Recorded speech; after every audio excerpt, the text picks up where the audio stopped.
Sepanjang sejarah umat manusia, perang telah menjadi bagian tak terelakkan dari perjalanan peradaban.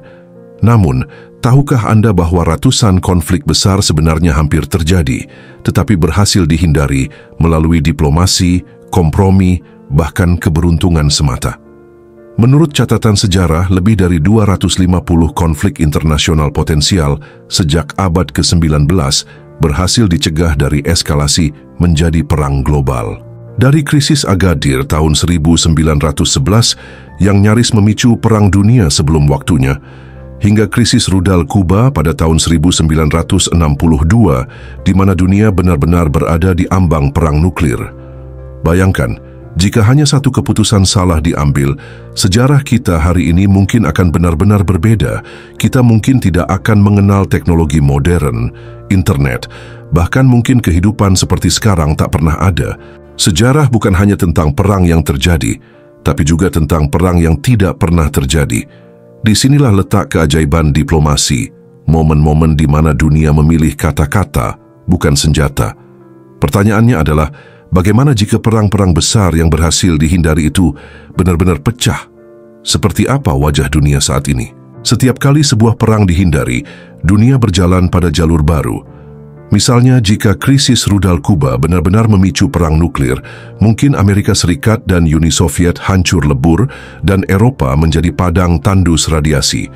Atau jika perang dingin memanas menjadi konflik terbuka, mungkin bulan tidak pernah dijelajahi karena sumber daya habis untuk persenjataan.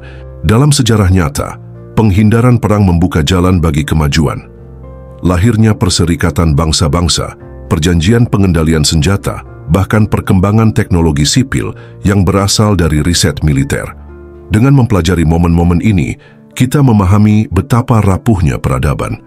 Dunia yang kita kenal saat ini bukanlah hasil dari takdir semata, melainkan konsekuensi dari serangkaian keputusan yang sangat tipis antara perang dan damai. Beberapa momen paling berbahaya dalam sejarah. Pada tahun 1914, pembunuhan Archduke Franz Ferdinand memicu Perang Dunia I. Namun sebelum itu, beberapa krisis diplomatik sebenarnya sudah hampir menyalakan api perang, seperti krisis Balkan 1908. Jika perang pecah lebih cepat, mungkin teknologi dan aliansi berbeda, dan hasil sejarah pun bergeser. Lalu pada 1938, Konferensi Munich menjadi panggung di mana Eropa memilih kompromi dengan Nazi Jerman, menghindari perang setahun lebih lama. Namun banyak sejarawan berpendapat, jika Inggris dan Prancis melawan Hitler lebih awal, mungkin jutaan nyawa bisa terselamatkan.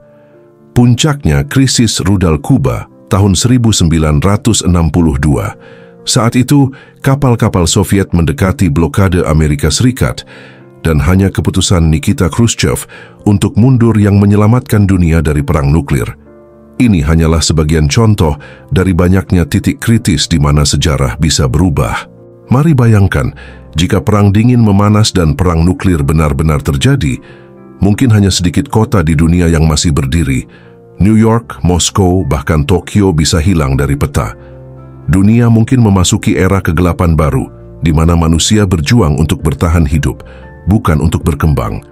Atau jika krisis rudal Kuba berakhir dengan perang, Amerika Latin akan menjadi medan tempur nuklir, dan dunia kehilangan generasi emas tahun 60-an. Di sisi lain ada skenario damai yang menghasilkan kemajuan besar. Penghindaran perang pada masa Perang Dingin justru melahirkan kompetisi sehat. Program luar angkasa, satelit komunikasi, hingga komputer modern.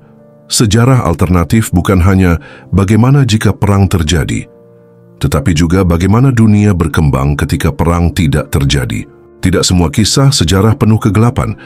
Ada momen di mana penghindaran perang membawa harapan baru. Misalnya, Perjanjian SALT antara Amerika Serikat dan Uni Soviet pada 1970-an yang berhasil menahan perlombaan senjata nuklir. Atau perdamaian pasca Perang Dunia II di Eropa Barat yang akhirnya melahirkan Uni Eropa sebagai simbol persatuan. Bahkan di Asia, normalisasi hubungan Amerika Serikat dan China pada 1972 mengubah peta politik global, membuka jalan bagi kerjasama ekonomi internasional. Semua ini hanya mungkin terjadi karena para pemimpin dunia memilih diplomasi ketimbang konflik. Ini menunjukkan bahwa perdamaian bukan hanya ketiadaan perang, melainkan fondasi dari kemajuan. Tanpa diplomasi, mungkin dunia modern yang kita nikmati hari ini tidak pernah ada. Sejarah selalu ditulis oleh pilihan. Pilihan untuk berperang atau pilihan untuk berdamai. Jika perang-perang besar yang berhasil dihindari benar-benar terjadi, mungkin dunia kita sekarang hanyalah bayangan gelap dari apa yang kita kenal. Internet, teknologi medis, perjalanan luar angkasa, bahkan kedamaian antar negara mungkin tidak pernah lahir. Kita sering lupa, dunia modern ini berdiri di atas fondasi rapuh keputusan-keputusan yang diambil di masa lalu. Dan setiap kali sejarah memilih damai, kita diberi kesempatan baru untuk membangun masa depan.